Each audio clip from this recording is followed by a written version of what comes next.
அருமையானவர்களே, இந்த நாளிலும் ஆண்டுடைய வார்த்தையை நான் இடத்திலே கொண்டு வருகிறேன். ஏசாயா 48:21 வசனம் சொல்லுகிறது, அவர் அவர்களை வனாந்தரங்களில் நடத்தும் போது அவர்களுக்கு தாகவிடா இருந்ததில்லை. கண்மலையிலிருந்து தண்ணீரை சுரக்க பண்ணினார். கண்மலையை பிளந்தார், தண்ணீர் ஓடி வந்தது. அப்ப கர்த்தர் இஸ்ரவேல் ஜனங்களை வனாந்தரங்களிலே வழி நடத்துறப்ப அவர்களை தாகமா இருக்க விடவில்லையா?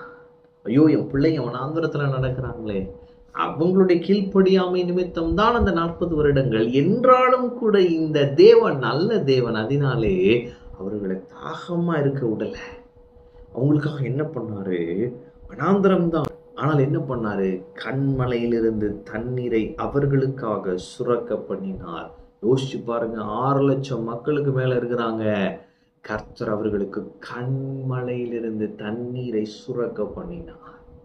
அப்ப இன்னைக்கு நான் சொல்றேன், உங்க தேவை எவ்வளவு பெருசா இருந்தாலும் சரி, தேவன் அதை காட்டிலும் பெரியவர்.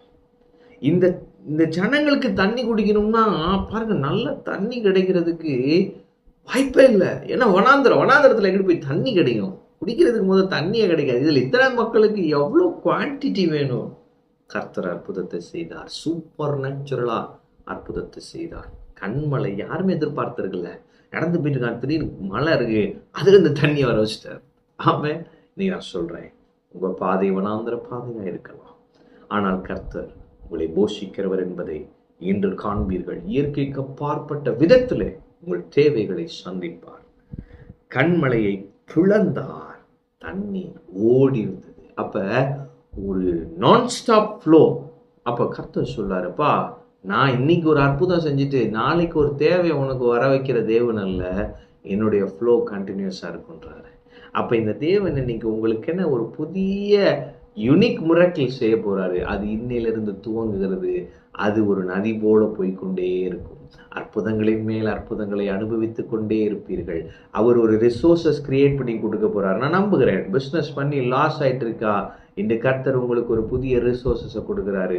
அந்த புதிய ரிசோர்ஸ் இன்னையிலிருந்து ஒரு ஃப்ளோவா இருக்கும். ஏன்னா கர்த்தர் தான் சோர்ஸ். ஆமென். இன்னும் சொல்லப்போனா அந்த கண்மலை கிறிஸ்துவே. ஆமென். இயேசுவை நோக்கி பாருங்கள். வனாந்தர பாதையா இருக்கலாம், இந்த தேவனை நோக்கி பாருங்கள். இந்த வனாந்தரமாயிருந்தாலும் இவர் உங்களை போஷிப்பார். அற்புத விதமாய் உங்கள் தேவைகளை சந்திப்பார். இயற்கைக்கு அப்பாற்பட்ட வழிகளிலே உங்களை வழி நடத்துவார். உங்களை கைவிடாதிருப்பார். ஆமென். கர்த்தர் உங்களோடு இருக்கிறார். கர்த்தர் உங்களை ஆசீர்வதிப்பார்.